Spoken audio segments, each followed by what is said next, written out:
Yang pertama, dua calon yang saya banggakan. Di belakang itu ada banyak siswa-siswi. Apa yang saudara-saudara jaminkan kepada mereka supaya mereka bisa mendapatkan pendidikan yang bermutu dan mereka punya harapan masa depan. Itu pertama. Kemudian yang kedua, masalah kesehatan. Kita baru dicanangkan dengan program BPJS. Di mana-mana ini menjadi persoalan, kekurangan dana, lalu fasilitas, puskesmas juga tidak bisa berperan. Apa program unggulan dan prioritas dari kedua calon, terutama mengenai penerapan sistem BPJS? Kemudian yang ketiga, angka pengangguran di Manggarai ini termasuk tinggi.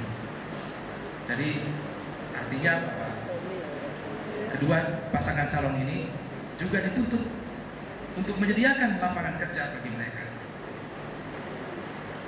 Secara keseluruhan, bagaimana program dan kebijakan yang saudara-saudara lakukan sehingga lulusan-lulusan perguruan tinggi ataupun sekolah-sekolah ini bisa tertampung dalam industri ataupun kegiatan perekonomian ataupun pembangunan. Cukup 3 pertanyaan. Saya minta dijawab dengan jelas, padat, dan lengkap. Untuk itu saya mempersilahkan pasangan nomor urut 2 untuk menjawab pertama. Baik, terima kasih banyak. Apa yang bisa diberikan atau menjadi jaminan supaya pendidikan bermutu, anak-anak kita punya harapan. Sejauh ini yang kami amati, anak-anak tidak punya teladan. Untuk adik-adik, anak-anak tua-tua Kota Manggarai, ruangan O atau di mana saja berada, saya bukan kakakmu, bukan ommu, bukan bapakmu yang sempurna. Tapi kalau punya mimpi besar, sekolah baik, kamu bisa jadi seperti saya. Kamu bisa jadi seperti Pak Kamelus dan Pak Victor. Teladan penting. Yang kedua, memastikan akses. Kesulitan kita di kampung adalah biaya komite. Biaya komite ini dipakai untuk apa? Untuk membayar gaji guru komite. Supaya tidak berat, gaji guru komitenya dibayar oleh pemerintah 1,5 juta per bulan. Menjamin itu pertama. Kedua, BPJS. Cakupan BPJS untuk Kabupaten Manggarai baru 64% dari total penduduk Manggarai yang 337.000 itu. Karena itu masih ada sisa sekian persen. Karena itu kebijakan kita ke depan adalah kita menanggung iuran BPJS untuk mulai dari kakak miskin, hampir miskin, dan sangat miskin. Kita tanggung iuran BPJS. Kemudian yang ketiga, pengangguran. Pengangguran di Manggarai ini bukan saja pengangguran berpendidikan, tapi yang jadi masalah itu adalah pengangguran tidak terdidik. Karena itu peningkatan produksi dan produktivitas pertanian menjadi salah satu jalan keluar. Kita mau ke depan Manggarai punya daerah sentra produksi masing-masing tanaman perkebunan, sentra produksi kopi, sentra produksi cengkeh, sentra produksi kemiri, sentra produksi mente, sentra produksi coklat, kakao, sentra produksi vanili. Sentra-sentra itulah yang akan membuat harga meningkat kembali. Jadi tidak hanya salah pengusaha atau yang orang bilang oligopol, harus dilihat dalam kerangka yang lebih luas. Peningkatan pertanian, bidang pertanian. Yang kedua, untuk generasi muda dalam kota, peningkatan keterampilan. Karena itu kita akan kirimkan kita punya anak-anak sebanyak mungkin untuk kursus ke Bali, ke Jawa. Setelah itu kita akan bantu dengan modal, bantuan permodalan. Tapi bukan bantuan permodalan dari pemerintah, bantuan permodalan yang disalurkan lewat lembaga keuangan. Ya, baik, terima kasih. Saya persilakan kepada pasangan nomor 1 untuk menjawab pertanyaan-pertanyaan. Silakan dari sekarang.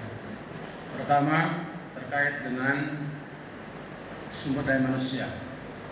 Sumber daya manusia di Manggarai bisa dibuat kategori, ada sumber daya aparatur, ada sumber daya pendidikan, dan seterusnya.